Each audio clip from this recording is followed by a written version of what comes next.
Welcome back. Like we've been telling you, stocks that have outperformed and by a huge margin in 2009 is our focus today, and we'll be speaking to Sterlite Technologies management. That stock moved over 400%. We'll pull up the one-year chart for you in a minute and you can check out for yourself. A huge move of 399% this year on the part of Sterlite Technologies. Anand Agarwal, Director and Chief Executive of the company, joins us on the phone line from Pune. Anand, can you take us through how business is looking? What went so right in terms of revenues in the first half, for instance, and how do you expect the second half and indeed the next 12 months to pan out? Can we pro rata expect your revenues to grow, or will they grow at an even faster pace? Lata, we are in fundamentally two business lines. One is telecom and one is power. In both the lines, we are fully integrated producers of optical fiber and power conductors. And the demand for both these products, both in India as well as globally, is on an upswing currently, and we believe it will be on an upswing for the next few years.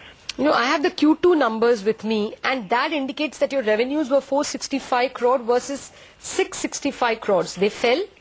The revenues in the power business is very much a reflection of the metal prices, so that does not really affect us. You should also compare the EBITDA numbers, which have been growing year on year and quarter on quarter. Okay. And for us, since metals are pass-through pricing, for us the metal price actually does not reflect the growth that we are having. We are seeing volume growth in both the businesses, and we are seeing margin expansion in both the businesses, both due to the volume growth as well as reduced cost structures. Anand, good afternoon. This question may be partly you can answer and partly perhaps it's a function of the market, but at 334, your earnings per share is about 8 if I have the number correct. That would bring us to about a 40 price earnings. I mean, what kind of growth rate do you expect in earnings per share? 30%, 40%, 100% as you look ahead on a diluted basis or fully diluted basis? Sure, I think your numbers are not correct. I apologize. I just figured out it must be a quarter number. So, please go ahead. The first half numbers are 15 rupees diluted EPS. Okay. So annualized it becomes 30. Right. So price equity is closer to 10 on a trailing basis, and the growth that we are seeing, the PE ratio is, we believe we are pretty undervalued compared to the potential that we have. Right. Anand, just a related question now on the margins. How do you see the input cost change? Because perhaps, if I have your margin number correct, perhaps around 10%, 11%. As far as your input costs are concerned, do you expect to be able to pass it all on? Or do you expect that the input cost could be growing at a faster rate, perhaps in percentage terms, as you see it right now? The operational margin for H1 was 19%. The EBITDA numbers were 19%.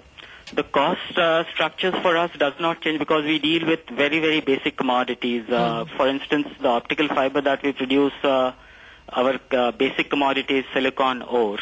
So that is in no way correlated with the demand that we are seeing for the optical fiber. And the cost, in fact, for us has been decreasing as we are increasing our capacity as well as our level of integration in our facilities. Okay.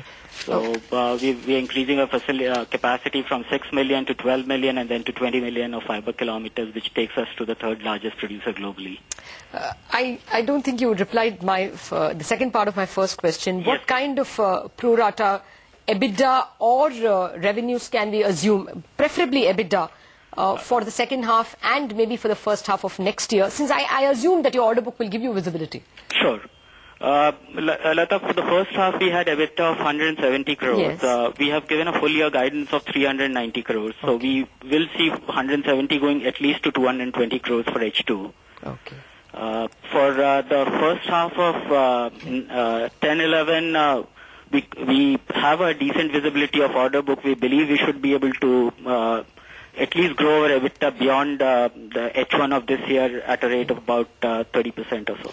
All right. Anand Agarwal, thank you very much for sparing time for us. So that's Sterlite Technologies. Now we know why the performance of the stock has been as good as that. Effective.